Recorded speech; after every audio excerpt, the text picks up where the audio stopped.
Hello guys, I'm coming to you today from Tasmania, which is the southernmost state of Australia, and it's actually its own island right off of the south coast. I'm here doing a 2-week road trip with some people. We've had a pretty good time so far. I will tell you what's going on right after this intro. Here we go!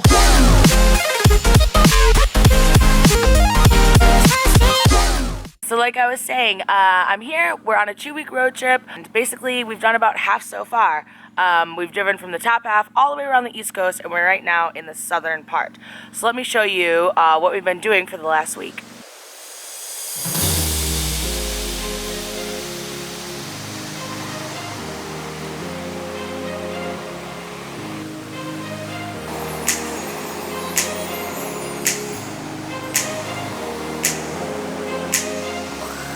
Alright, we think this is a jelly, a dead jelly. Ooh. Alright, we're now on a marine dead life excavation here. What is this? That is insane looking. Work it. Work it.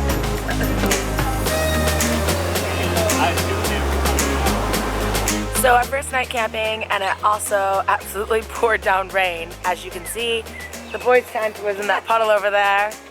Like you said, it's not always glamorous to be a backpacker. And definitely not really upping my love of camping, but we got it packed up. We'll see how this goes. Amazing. A little wet, but you know, still looking good.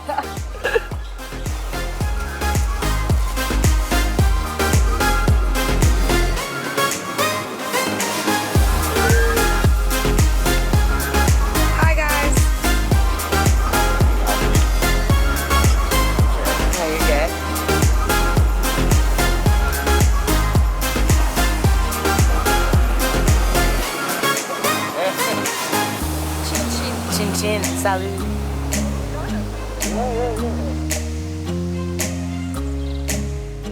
Do you like my glitter? Haven't showered in a few days, no access to mirrors or makeup, so we just put on a little glitter to make ourselves feel a little bit better. The joys of camping, you know?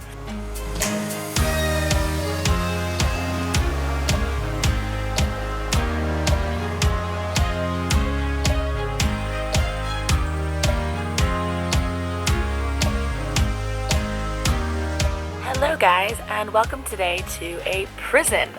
We're doing a prison tour in Port Arthur, which is like sort of on this like outlet really of the southern part of Tasmania, and it's just Port Arthur prison. It was super popular, like used in the late 1800s.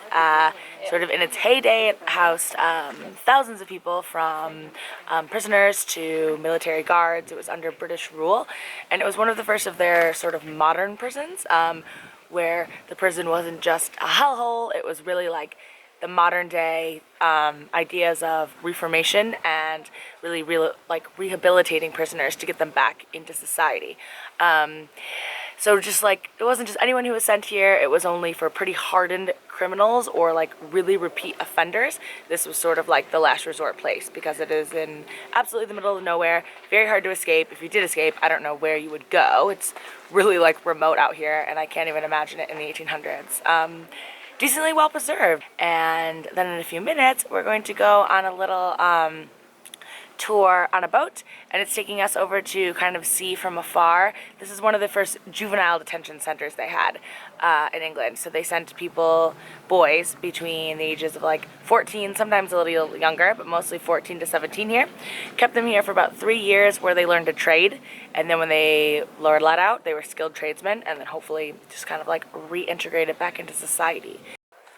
Well, that concludes our prison tour for today. I think I kind of found the craziest. So when prisoners are sent here, they do their sentence, and then when they're done, I guess I wasn't really thinking about it, but I kind of assumed then they would be transported back to England, but that's not the case, even with the juveniles. So you get sent here at like, they said the youngest one was 9 years old, so you get sent here to this juvenile prison, and then you're let out, you know, after a few years, you serve your time, but they don't take you back to England. So basically, you really are like stranded in Australia, which obviously wasn't super built up by then.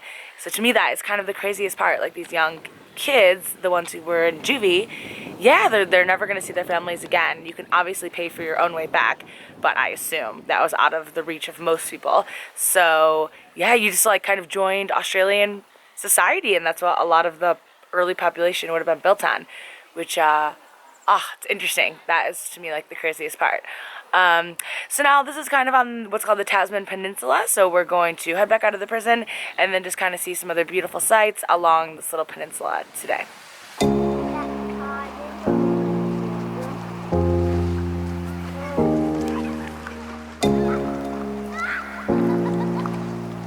Hello from the edge of the cliff. Wow.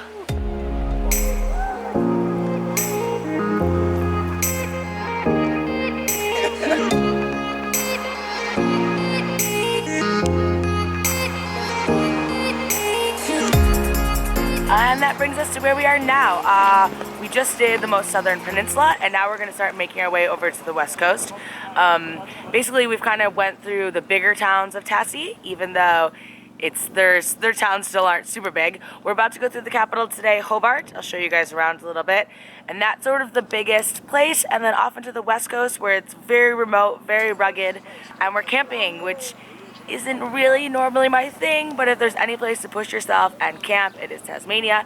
There aren't even places to stay in some of the things you want to see, so it's like a very outdoorsy type of country. Here you are, but they're just fucking scary. And this is a huntsman spider. Welcome to Australia. I can't believe you guys live with this stuff. This is insane. Oh my god. So right now we're just packing up. We're gonna hop on the road, go see Hobart for a few hours, and then into the Wild West, so to say. Thanks for watching all. Click on the video on your screen to come with me for Tasmania Part 2, where we visit the main city of Hobart, hike some freezing mountains, and explore some rainforests, all within the span of a few days.